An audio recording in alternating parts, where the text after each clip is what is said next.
Hi, I'm Oliver, and today we'll be making lemon raspberry scones.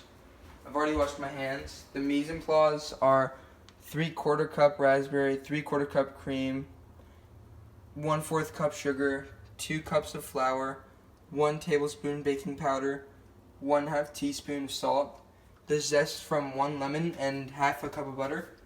And this is the mise en place for only the scones. We'll show the mise en place for the glaze later. Okay, so the first step is to cut your 1/2 cups of butter into about 1/4 inch pieces.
Okay, now once you are done with cutting those into 1/4 inch pieces, you're going to want to put that into a bowl. Just scrape it up like that, it's smarter. Put all your butter into a bowl.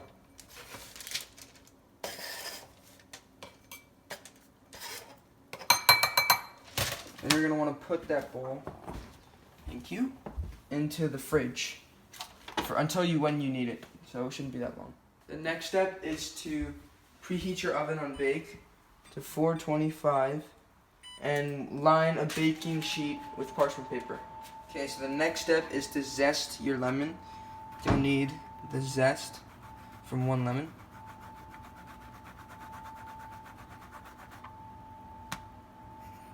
What's up?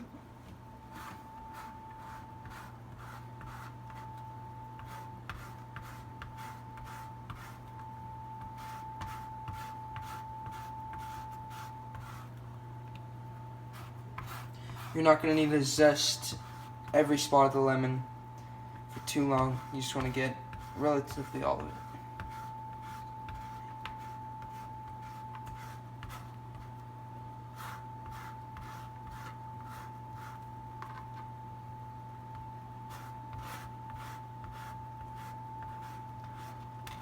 So the next step is to add in and mix all your dry ingredients into a bowl.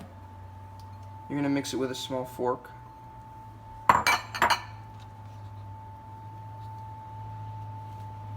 And this is also including the lemon zest.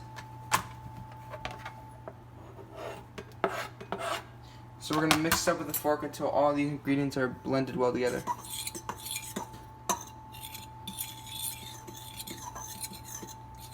The next step is to add in your butter that has been chilled into the dry mixture.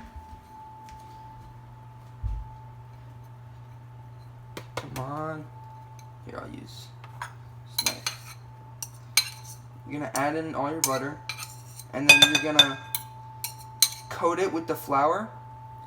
And you can use a pastry blender with this, but we're just going to use our fingers.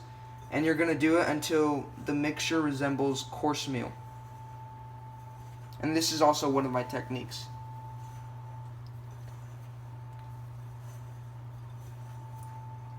The next step is to add your frozen raspberries into the dry mixture. And you're going to want to toss them with your hands to coat.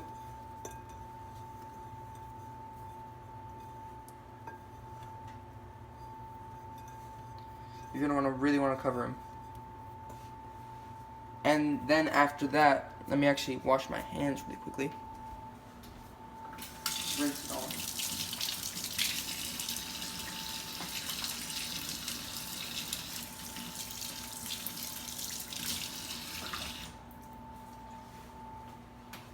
After this, you're going to want to drizzle your heavy cream over the whole mixture so it gets evenly spread. It's going to take a little bit of time. Should be fine though.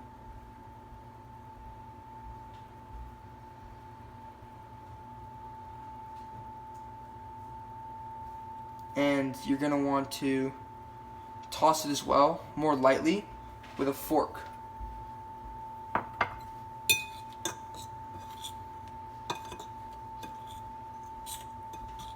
The next step is to knead your mixture in the bowl until it turns into one mass. And it's fine if you don't get it perfect, but you're going to also want to be gentle with the raspberries because you don't want to break them while you're kneading it, because then they'll turn out bad. The scones won't bake the right way. The next step is to turn out your dough onto the parchment paper, and you're going to want to shape it out into 7 or 8 inch square, and it should look somewhat rough. It's not going to be perfect, but just try your best to get it somewhat even. And you need to flatten it out. That's the one thing that needs to be perfect, is flattening it out all around so that it bakes evenly.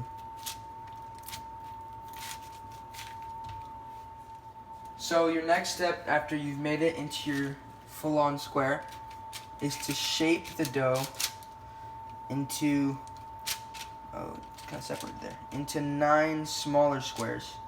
So you're just going to cut it 2 times vertically, as well as 2 times horizontally.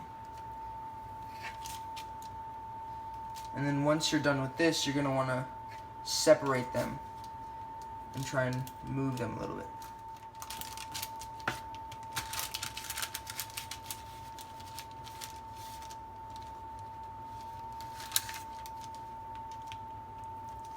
It's a bit difficult to separate them, but you need to give them space that they can bake properly.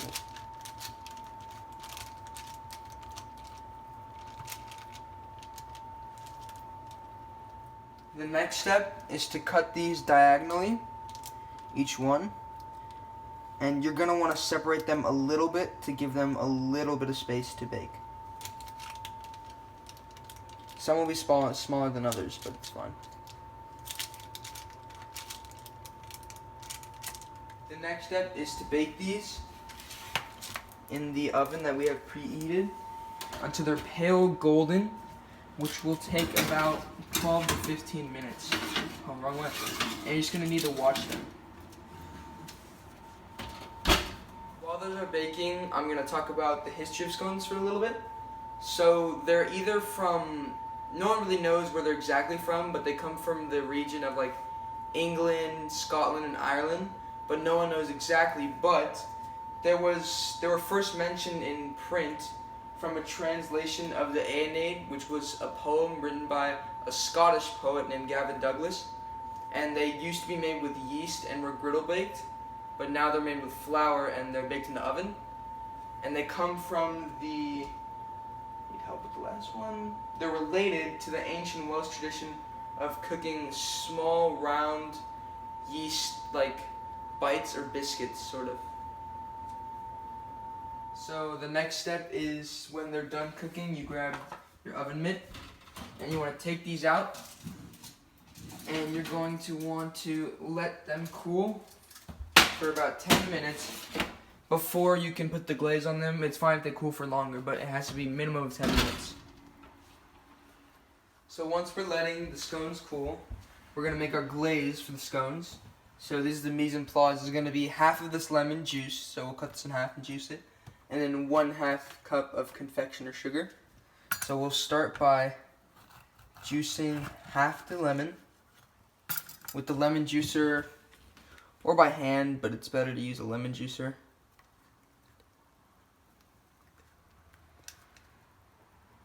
You're just going to want to juice it into a small bowl that you have.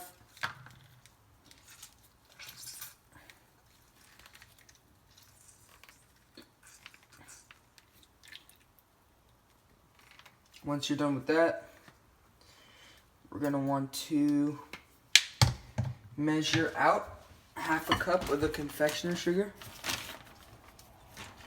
and just kind of pour it in and do it by looks. We'll stop it when it looks about half a cup.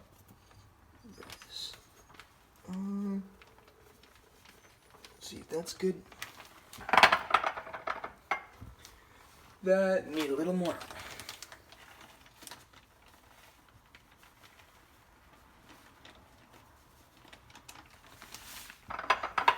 Yeah, that's pretty good. Alright, that looks good. So you're going to want to pour your half a cup of sugar, confectioner sugar, and pour, oh, see, we got a seed in there. Remove the seed. Can't get it.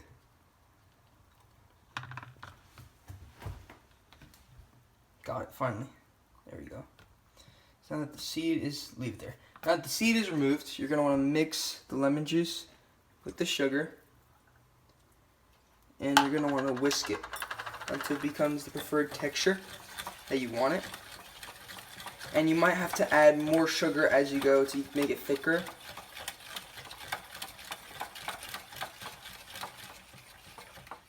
And you're going to need to add a little more sugar for this because it was a little too thin. And I forgot to mention that juicing was also one of my techniques. And I have two more techniques, which is baking. And that just means to bake something in an oven for it to rise, and juicing means to juice any fruit so that you get the solid from the liquid. And then zesting, which means to remove the outer shell of a lemon or lime or kind of citrus fruit. So now we're going to add in the confectioner's sugar slowly as we go, just to see how much we exactly need.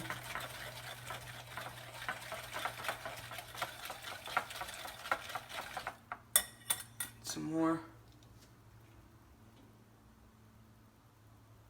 Alright.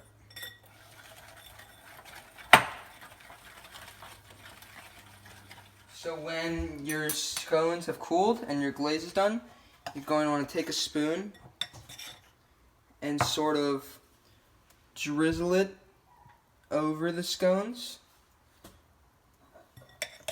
slowly and slightly.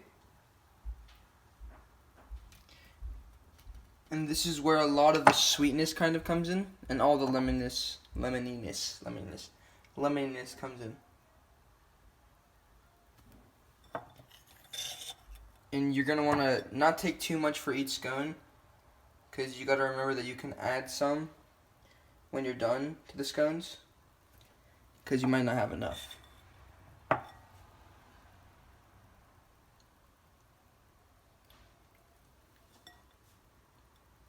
Now when the glaze is cooled and the scones are done, you can start to plate them. Or you can actually freeze them, because they're good in the freezer for a good amount of time. But if you plate them or you leave them out, leave them out in room temperature, they'll be good for about a week.